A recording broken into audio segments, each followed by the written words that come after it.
Donc voilà, comme je vous disais, quand ça a coupé, du coup, l'inversion, c'est rembobiner, c'est revenir en arrière. Et donc, tu as la balle, t'as ton pistolet comme ça, et la balle, au lieu que tu tires la balle revient dans ton canon. Hop, on marche arrière parce que tu l'as déjà tirée, cette balle. Tu l'as déjà tirée. C'est une balle inversée. Elle a déjà été tirée. Elle a déjà été tirée dans le futur. Donc, hop, en inversion, tu peux la faire revenir. Voilà, c'était ça. Du coup, scène exceptionnelle d'inversion, c'est la bataille finale. Vraiment, là, c'est la bataille finale. Scène exceptionnelle d'inversion. On a deux équipes qui ont 1 heure de décalage pour sauver la fin du monde. Une équipe bleue qui, comment dirais-je, a 1 heure d'avance sur l'équipe rouge. Donc, au moment où l'équipe rouge avance, elle est en temps réel. Et donc, au moment où l'équipe rouge avance, l'équipe bleue, elle recule. Et ça donne lieu à des scènes exceptionnelles. C'est-à-dire que, en fait, on a l'équipe rouge qui avance. Elle bénéficie de ce que l'équipe bleue a effectué 1 heure avant. Donc, par exemple, imaginons l'équipe bleue lance une roquette en bas d'un immeuble, donc il s'effondre par le bas. Il va s'effondrer par le bas. Et donc, il va tomber comme ça. Si un immeuble, on lance une roquette en bas, forcément, l'immeuble, il va s'affaisser comme ça. Et donc, imaginons un rouge, comment dirais-je, qui avance, donc qui n'est pas inversé, et ben, il va pouvoir bénéficier de cette information du futur, lui, en tirant d'abord en haut, comme ça va détruire le haut, et du coup, l'action qui a été faite avant par les bleus ne va pas avoir d'impact pour eux. Et ça, c'est assez exceptionnel, c'est-à-dire que quand les rouges avancent, et ben, toutes les bombes, elles vont être comme aspirées, elles vont revenir en arrière, elles vont plus être comme ça en impact, comme elles ont pu être pour les bleus, elles vont être comme ça, elles reviennent, plus les rouges avancent, plus en fait, tout ce qui a été fait dans le futur, et ben, va revenir en arrière, en arrière, en arrière, en arrière, en arrière. Et donc, je veux dire, c'est assez incroyable. À un moment, on a un rouge, il se trouve sur une plaque de béton. Donc, en fait, le rouge, il se trouve sur une plaque de béton, mais le problème, c'est que cette plaque de béton, elle a été tombée d'un mur. Donc, en fait, le rouge, il est sur la plaque du béton, mais à cause de l'inversion, et ben en fait, sur la plaque de béton, hop, il va être comme ça, eh ben, il va re-rentrer dans le mur. C'est incroyable, il va re-rentrer dans le mur. Alors que je veux dire, c'est impossible en vrai. En vrai, c'est un peu impossible que comme ça se passe. Et à chaque fois, en fait, ils vont bénéficier, ils vont voir, ils vont voir ce qu'ont fait les bleus.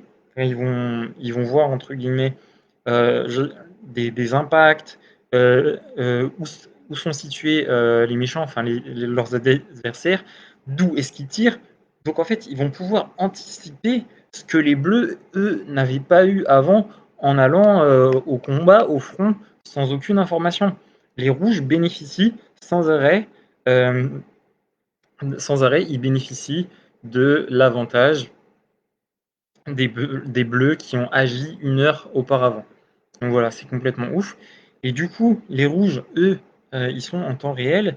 Et à un moment, ils vont aller dans une grotte. Il y a un petit, euh, il y a un petit fil qui a été placé parce que Sator, lui, qui a toutes les portes ouvertes sur l'inversion, sur le futur et tout, et ben, il va savoir que il y a des équipes tactiques qui sont là pour empêcher l'explosion de la bombe. Et ouais, ils sont en inversion. Et Sator, il va envoyer un homme de main à lui en inversion, en hélico. Il descend à la corde, il met un petit fil avec déclencheur de bombe. Et du coup, les rouges qui sont en temps réel, les bleus qui étaient là 1 heure avant, ils ne peuvent pas savoir que Sator va intervenir parce que Sator il va intervenir au dernier moment. Et il y a Robert Pattinson, et ben en fait, il a changé de camp, il est toujours bleu, mais en fait, il est en situation d'inversion encore en avance sur les rouges. Donc en fait, il voit l'homme de main de Sator qui met le fil, et là, il arrive à fond la caisse en voiture, et en fait, non, non, les gars, rentrez pas. Et donc, il les voit rentrer dans le tunnel, il voit le tunnel s'effondrer, Du coup, il y a que ça, il y a que le protagoniste et un autre guerrier rouge qui avance sous le tunnel, qui est détruit. Et du coup, Pattinson, lui, en tant que bleu, et ben, le seul moyen qu'il a de récupérer les rouges, vu que le mur s'est effondré, c'est d'aller là où a été posée la bombe pour pouvoir les récupérer eux. Et Sator, truc de ouf, il est en direct, en inversion, il est en direct, il pose un talkie-walkie et en direct avec le protagoniste, il lui parle. Et il lui parle dans un passé lointain, mais lointain, parce qu'il est sur son yacht. Il est sur son yacht avec sa femme et, et vraiment, enfin, c'était loin. Cette inversion, elle était vraiment loin parce qu'on voulait aller le plus loin possible en arrière pour empêcher tous les agissements de Sator qui auraient mené à la Troisième Guerre mondiale et à l'extinction du monde. Voilà ce qui est pour ce qui est de l'inversion et la scène ultime d'inversion. Donc j'ai écrit des trucs. J'aime pas trop lire. J'aime pas trop lire. Comment dire? J'aime pas trop lire, mais bon, je sais pas si je le fais. Euh, du coup, ce que j'ai écrit, c'est que dans TNL, on est très vite exposé au concept d'inversion. Tout d'abord, comme je vous avais dit dans la scène d'ouverture dans l'opéra de Kiev, où on voit, quand il est à genoux, on voit une balle inversée.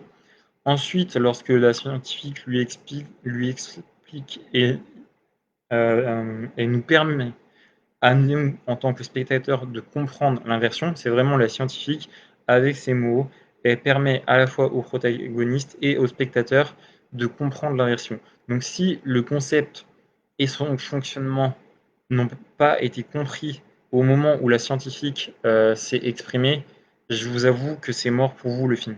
Je vous avoue que si à ce moment-là, quand la scientifique elle montre la balle inversée, qu'elle parle de sensations, de ressenti, que là vous êtes perdu, que vous ne comprenez pas euh, euh, le mécanisme de rembobiner une cassette, c'est-à-dire on est à un instant T, ok d'accord, ok, bah, je vais rembobiner la cassette, c'est-à-dire que j'ai reçu du futur un mur avec des impacts de balles inversées. Donc, dans le futur, on a tiré dans ce mur. Donc, ok, tu vas tendre ton flingue comme ça et tu vas recevoir la balle inversée. Si là, tu n'as pas compris ça, j'avoue que c'est très difficile après pour envisager de rentrer dans le film. Parce que franchement, l'inversion, c'est une mécanique par laquelle un objet ou une personne remonte le temps. Donc un personnage pourra avoir son entropie inversée. Une entropie, on peut définir, j'ai regardé dans le dictionnaire, comme une grandeur thermodynamique exprimant le degré de désordre de la matière. Mais cela ne va pas nous aider plus que ça, je vous avoue. Euh, mais voilà, si le, comment dirais-je, si le fait de savoir ce qu'est une entropie vous intéresse, parce qu'en fait, la scientifique parle d'entropie. Donc voilà, grandeur thermodynamique exprimant le degré de désordre de la matière. Degré de désordre de la matière du futur. Donc la balle inversée, l'inversion, c'est une entropie. Euh, donc pour simplifier les choses, j'ai mis que c'était l'évolution de la matière dans le temps, l'entropie.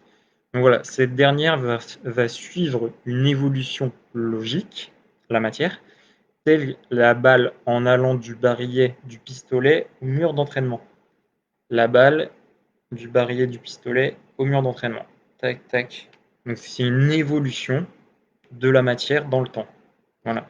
Elle reçoit du futur un mur inversé avec des impacts de balles inversés.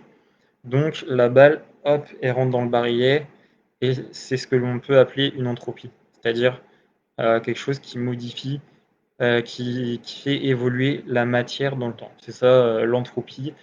Elle insiste sur le terme d'entropie. Donc je veux revenir avec vous qui avez vu le film sur ce qu'elle dit parce que c'est pas forcément évident. Quand elle vous dit entropie, que vous êtes en train de regarder le film, je pense que vous n'avez pas un dictionnaire sous le nez et que vous n'avez pas tous fait un doctorat en sciences. Moi, j'en ai pas fait.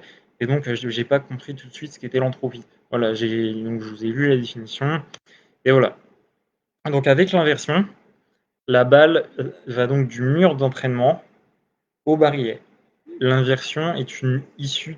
L'inversion, c'est issu d'une technologie du futur qui a été rapportée par les terroristes à Andrei Satov.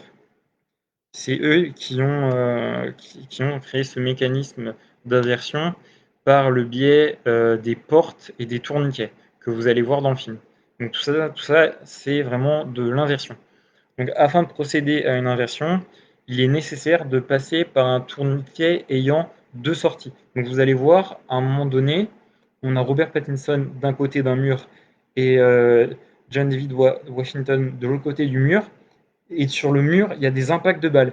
Robert Pattinson, du côté droit, il veut toucher les impacts de balles. Et là, John David Washington, il fait non, non, non, touche surtout pas.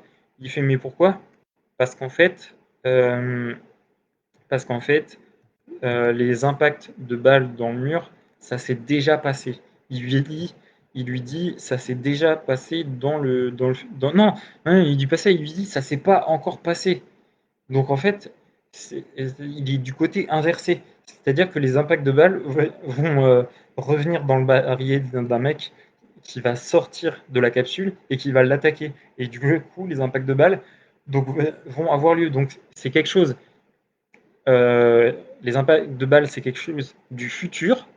Donc les impacts de balles, c'est quelque chose du futur.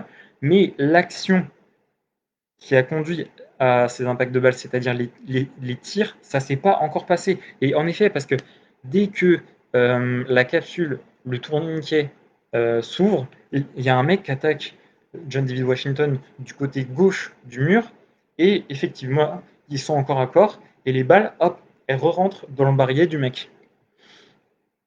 Donc voilà, c'est vraiment compliqué.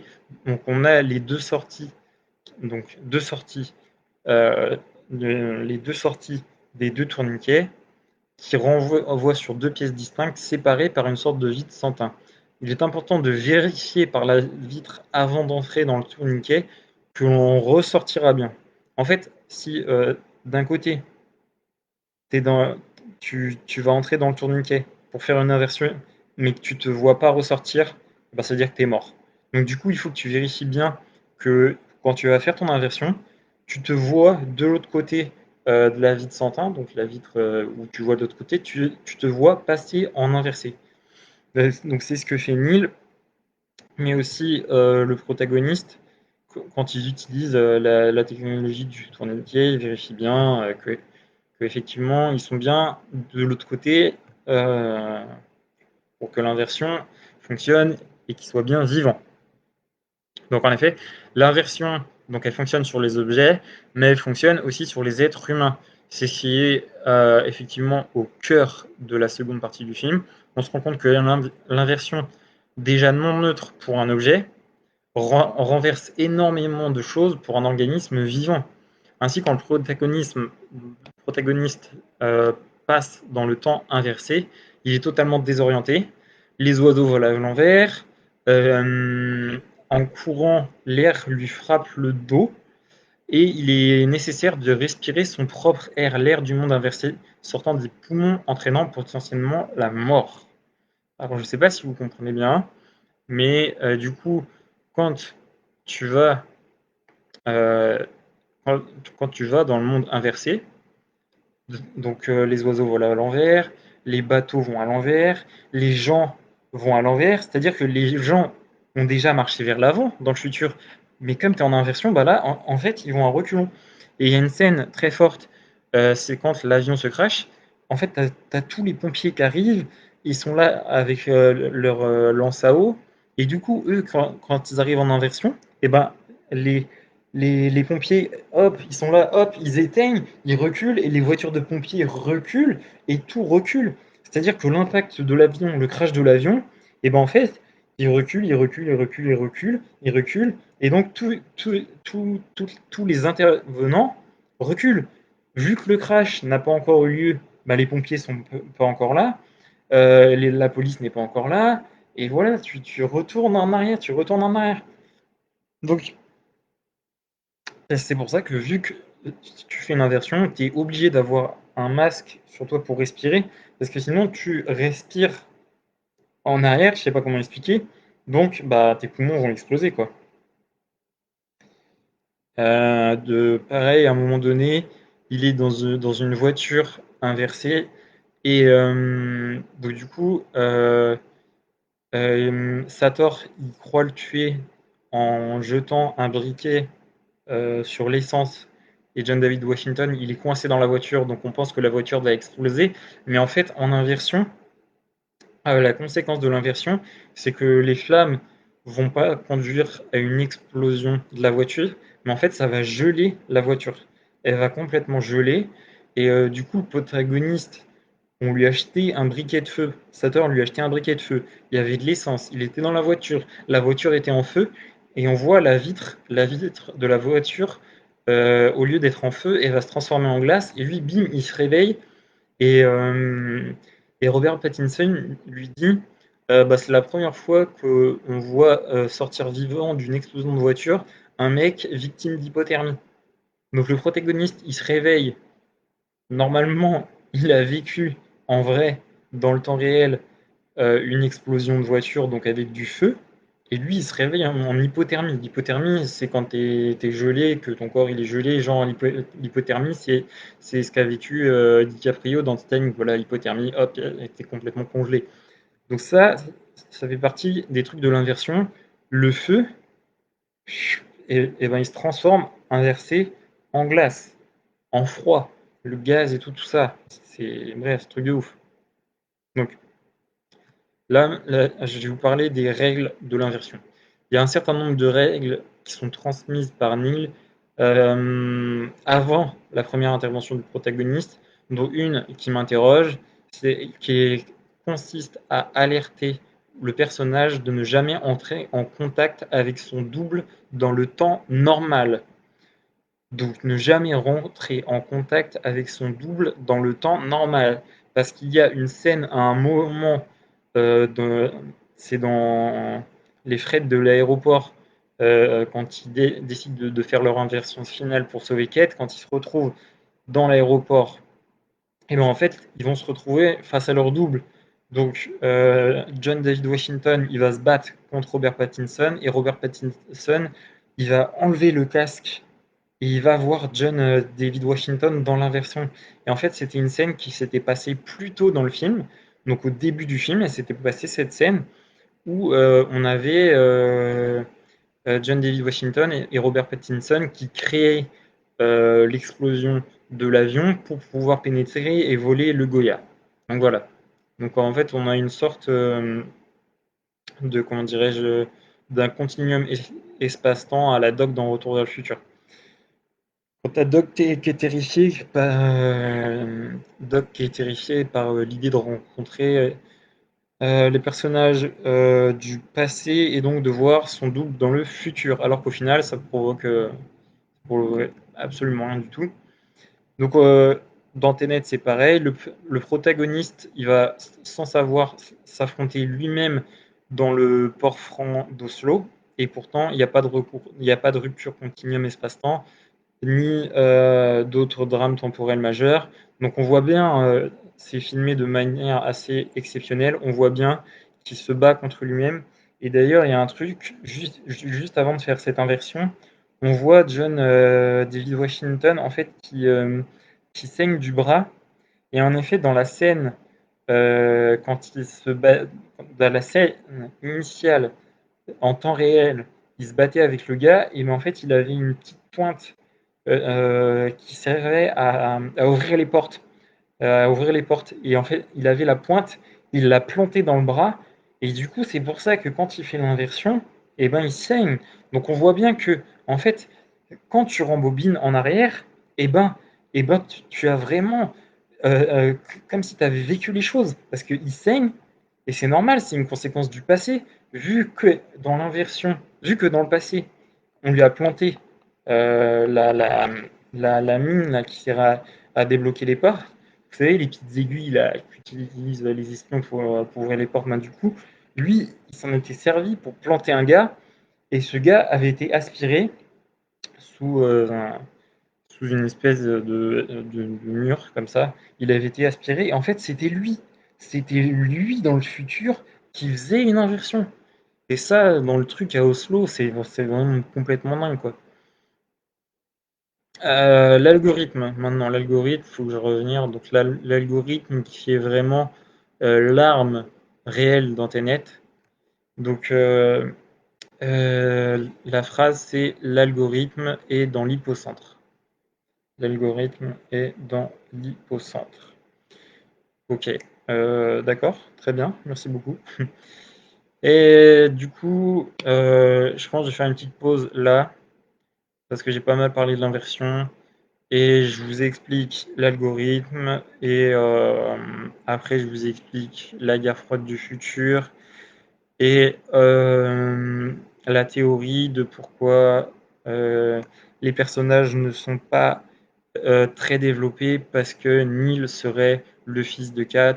Et donc, si tu développes la relation mère-fils, ça t'enlève tout ce petit plaisir jouissif de te dire à la fin: Ah, j'ai compris, Kat, c'est en fait c'est son fils, Neil. C'est pour ça que Neil, sa boucle dans le film, elle est finie.